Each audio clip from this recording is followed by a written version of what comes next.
Hi, welcome to PlusOnline. Michael Vincent here, and we've got someone who I have been sort of thinking about for quite a while now because I love his music. It's been part of our playlist on our station, of course, MetroPlus.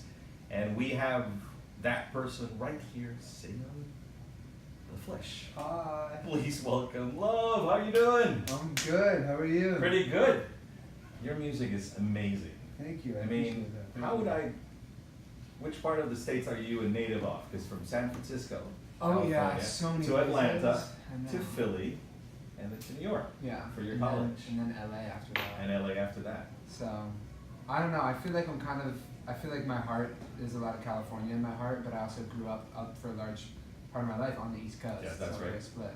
Okay, so you started early in your music career. Mm-hmm. Is this part of sort of runs in the blood?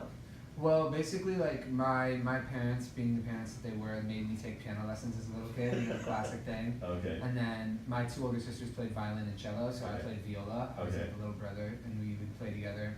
But it wasn't really until I picked up guitar, and then like around 13 when I started to write songs, and that was like when I really fell in love with music, and that was like the beginning of, I think, like all of this was really getting in touch with that feeling of expressing myself. Mm-hmm. And at that particular time, which genre of music were you in? I was making a lot of kind of like emo, pop punk kind of stuff. I listened to a lot of like emo music, Okay. and even honestly like heavy. I listened to like metal and like screamo and during like the MySpace era. I don't know if like MySpace was like really big. Yes, it was big here. Yeah. Okay. Yes. Yeah. I have a MySpace tattoo, which is hilarious. So yeah, I love MySpace. But yeah, I was really into that era. So. And then right after that, heading into college. Let's fast forward. Yeah. NYU. So I went to NYU for music technology. Originally, I thought I was just going to be a songwriter and producer for other artists, Mhm. or I would intern at a lot of recording studios, just like getting the food and you know cleaning and all that. I kind of stopped trying to be an artist myself, but then in 2015, I wrote my first song. What was going to be my first song is Lauv, called The Other. Mm-hmm. And when I wrote that song, I was like, okay, this song was really special. Like, I have to at least try to put it out myself and just see what happens. Mm-hmm. And it ended up just kind of blowing up online. And from there, I kind of realized, I kind of rediscovered the power of why I really started to make music, which was to express myself, you know? Mhm. So then I kind of fell back in love with that.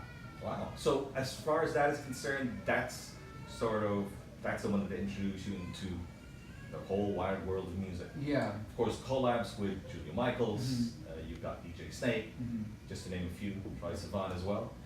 How do you sort of pick the right artist for the songs that you've For written? sure. For me, it's honestly just kind of like I take things as they come. Like I like you know, for example, with Troy, we had just met a few times, and I'd been a fan, and he claims to have been a fan of mine. We'll see. No, I'm just kidding. And so we just got together, and it kind of just happened. You know, at first we wrote another song, but it was bad, so then I don't remember what it's called.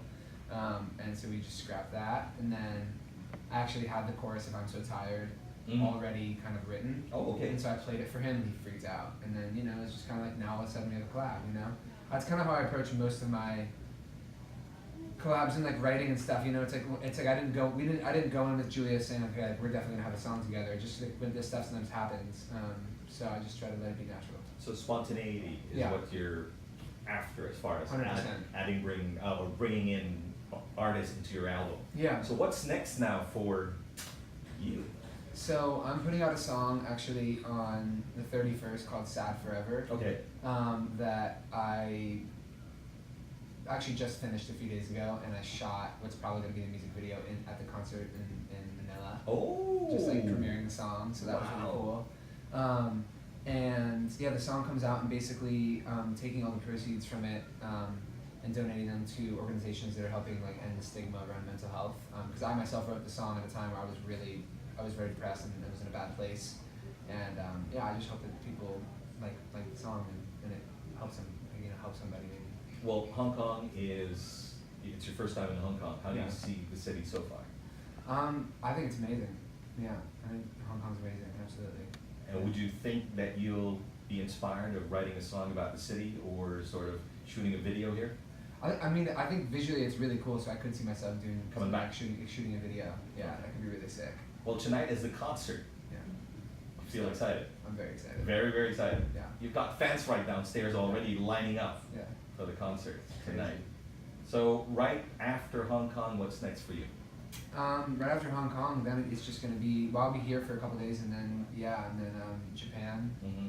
as I said before, and just I've been working on a lot of music on the road, so I'll just keep working on stuff. I mean, my album is called How I'm Feeling, and I'm kind of releasing it song by song by song as I make it. Mhm. And a lot of that is like songs that I wrote right before I left for tour, and I'm just kind of finishing right now. So I'll just keep working on those, and we'll keep putting out the songs, and yeah. If someone's starting to be an artist similar to how you started, what would you advise them to do? I would say write a lot of songs and be willing to throw them out. Like just like don't Out of be the so blues. like seriously like just like don't be so attached to your own work, because if you're unless you're trying to make music just for yourself, if you're trying to make music just for yourself, then there's no rule. Do whatever you want. But if you're trying to make music for the world, to be shared with the world, and you want a lot of people to hear it, you have to understand that people don't have to resonate with what you make. And if you're being honest and you work really hard, like that people might hear your music and they might resonate with it. But I think for me it took so many years of writing bad songs to finally write something that felt real.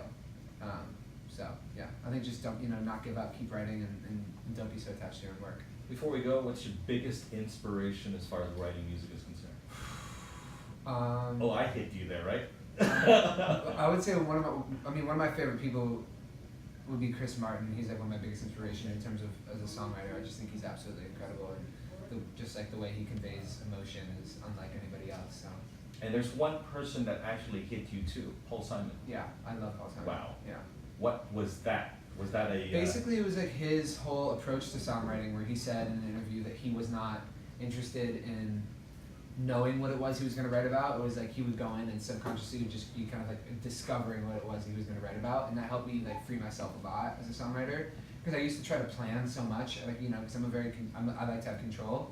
But songwriting is kind of the opposite of that. You have to like let go of all your control and just say like, I'm gonna sit here with my guitar and see what happens and record it. And so he really inspired me that way. Well, Ari, love tonight, The Vine. Don't forget, it's going to be at 7 o'clock. It's going to be rocking tonight. Thanks a lot for joining us, man. Thank you. I appreciate it. Thank you so much.